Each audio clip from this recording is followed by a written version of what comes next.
Hello everyone, and thanks for tuning into the 5th Spring 2025 update from GavsWeatherVids. So here we go again, so let's bring you yet more spring data. We're up to update number 5 in this short season of spring updates. The GavsWeatherVids spring forecast will be released in just 2 weeks today, on Sunday the 23rd of February.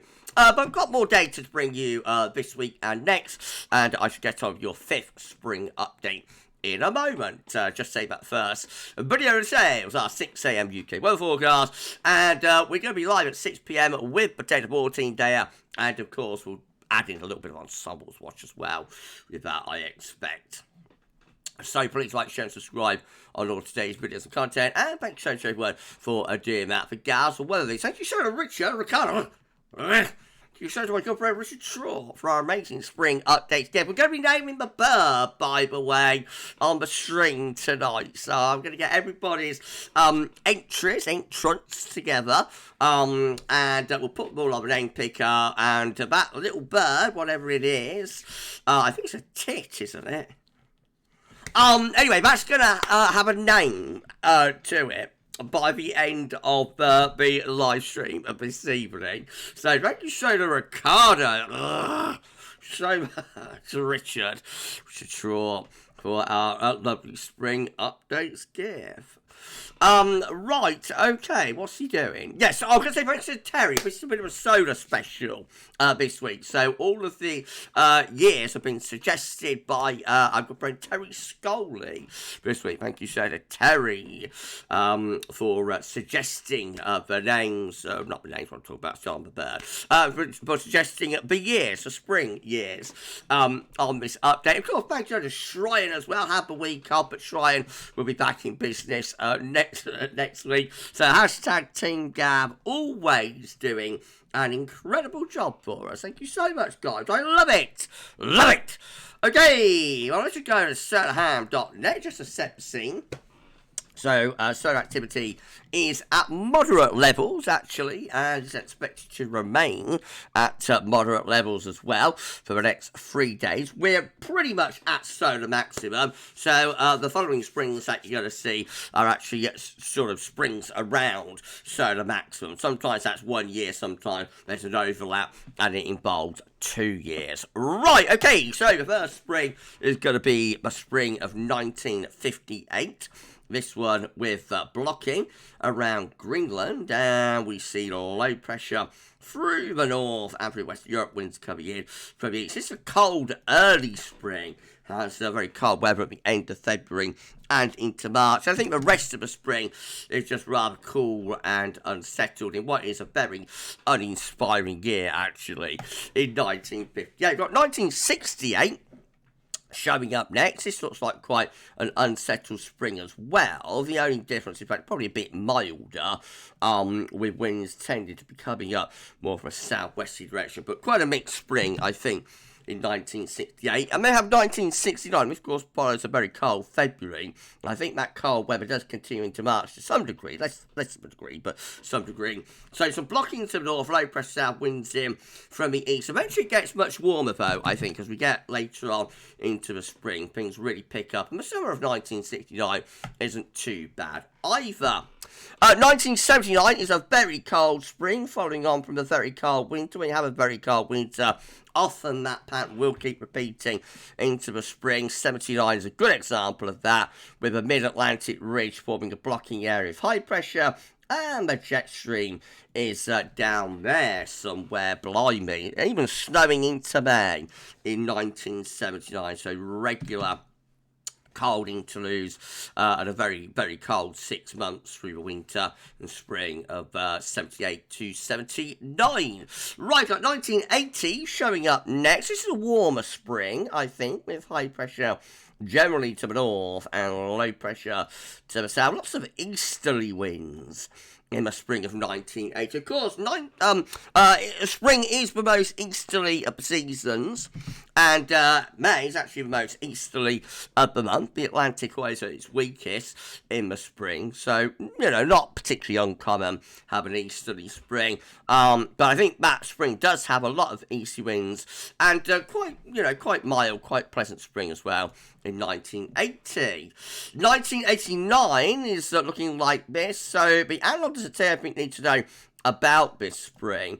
Really, it has quite a mild March following on from the very mild winter of 88-89. But then we get a cold spell in April, quite a cold April in 1989, with late season snowfalls. And then things pick up a lot into May, and the summer pattern gets going in May. It's actually quite a hot summer that we have in 1989, and very extended as well. That pattern, that extended summer pattern, begins in May and carries on all the way through really to October of 1989. The summer peaks in July, which is a very hot July. 1990, also a warm spring, and this one again with high pressure from the Azores. Low pressure is up here, jet stream going up there as well. So the spring of 1990, after a very wet winter, it actually turns a lot drier, and it's just quite a warm and dry spring really, and certainly by May of 1990, we're beginning to see hot weather starting to occur. Of course, again, we have a hot summer, actually a very hot summer in 1990 after a bit of a wobble in June. 2001, much more unsettled spring, low pressure through the north and west of Europe. High pressure is blocking up here.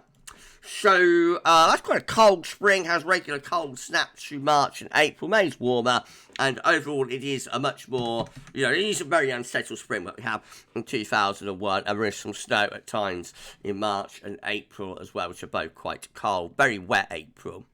2002 is a much better spring from a drier, warmer perspective. High pressure over Scandinavia, low pressure out in the Atlantic. That has a lot of dry, pleasant, and often quite warm weather. 2002.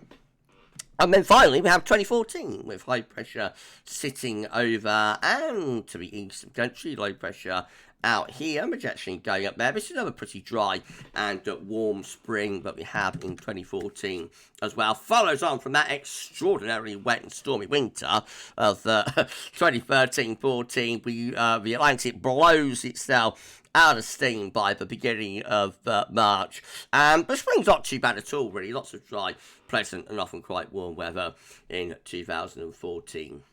Right, let's put all of that together then. This is how all Marches combine looking with our solar springs and a very unsettled signal with deep low pressure through the north and the west of Europe. So, I mean, there's going to be years that are deviating from that. We've got 1990, for example, which I think was relatively dry and warmish March 2014 as well. But overall, it looks like a wet signal, cool wet signal for the March. It's not particularly cold. There's no blocking signal, so not cold March being favoured there, but certainly very unsettled. All Aprils combined, tending to send low pressure mooring towards Europe, high pressure out in the Atlantic. Could be slightly drier signal for the Aprils, but then again, it could be a little bit colder. Maybe a little bit cold potential. Some of those Aprils. And then the Mays don't look up to much either. With low pressure over and to the west of the country, bit of blocking up towards Greenland. Overall quite unsettled bay being favoured again. Being favoured there again. There are going to be years that deviate. 1989 and 1990 both have pretty decent Mays, I think. So there will be years that are deviating, doing something different. But overall, that's how the data is coming out.